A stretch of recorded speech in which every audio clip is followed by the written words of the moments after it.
Bitcoin caindo, é isso mesmo, até onde vai essa queda do Bitcoin? Bem-vindo ao canal do Investidor Soberano.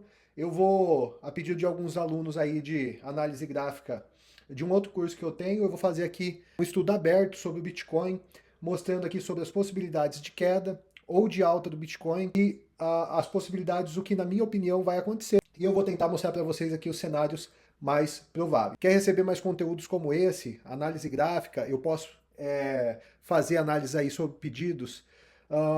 E se você quer receber também conteúdo educacional sobre Bitcoin, sobre investimentos, sobre imigração e sobre residência fiscal, segue aqui o Investidor Soberano, beleza? Bom, vamos lá, pessoal.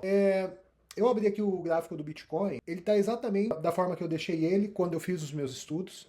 Eu vou explicar um pouco o que eu tracei aqui. Se vocês perceberem, pessoal, quando a gente afasta o gráfico do Bitcoin, a gente tem uma linha de tendência de alta de médio prazo, que ela é mais longa aqui, né? Ela tem menos inclinação. E a gente tinha aqui uma linha de tendência de alta de curto prazo, tá? Que é mais inclinada. Aí o que acontece? Aqui no dia 13 de julho, foi um domingo, a gente teve um sinal de baixa. Esse sinal foi essa estrela cadente, tá? Ou melhor dizendo, né, um martelo invertido. A gente teve sinal de baixa, o preço do Bitcoin realmente reagiu caindo, porque os sinais gráficos, pessoal, eles não são mágicos, mas todo investidor, inclusive os institucionais, os investidores que investem em grandes quantias de dinheiro, eles têm traders que estão olhando para os gráficos para preparar as ordens de entrada e saída.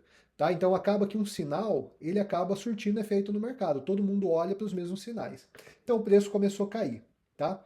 Aí chegou nesse momento que a gente tinha aqui um topo anterior, o topo do dia 22 de maio, o preço tocou.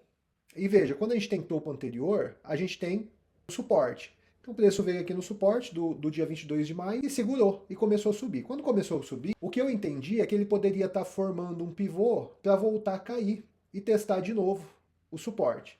Só que o que aconteceu é que ele foi para cima. E aí ele formou um outro sinal interessante. Ele formou, por enquanto, um M com um rompimento falso. Ele fez aqui uma estrela cadente legítima e ele fez esse rompimento falso aqui com engolfo de baixa. Isso aqui, pessoal, é um sinal fortíssimo de baixa. Fortíssimo.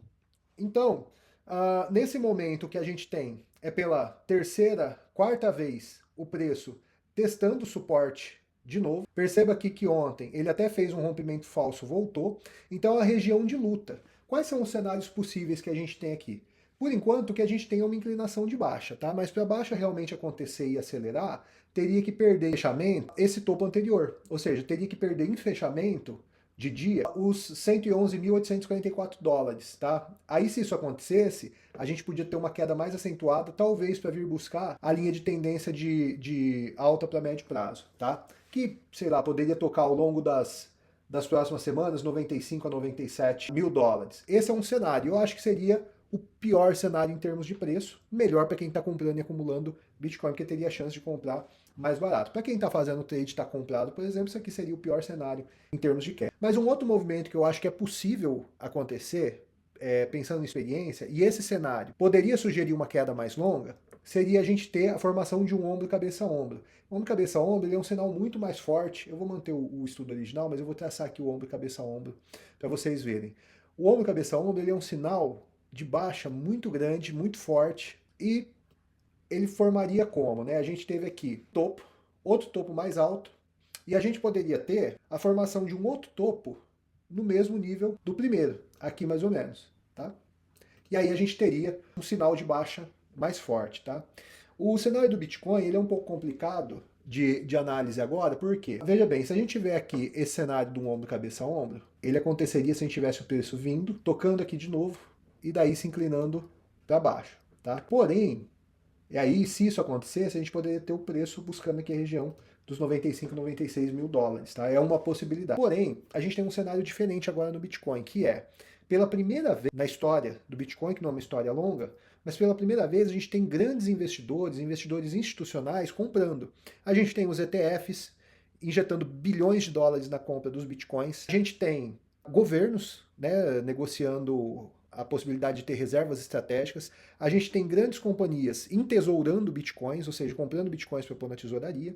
Então não me surpreenderia se de repente esses... O que a gente tem aqui? Um monte de sinal de baixa.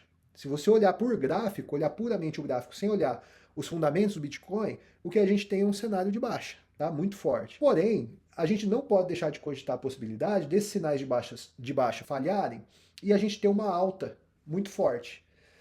Por quê? Porque a gente tem esse volume, essa pressão compradora. Quem está comprando, mesmo sendo pequeno investidor, muitas vezes não quer vender porque sabe do valor que o Bitcoin tem no longo prazo.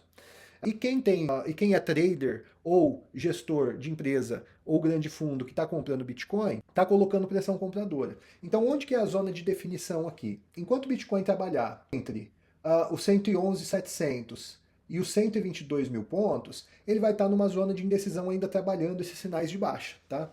Porém, se ele perder essa região dos 111.900, a baixa tende a acelerar.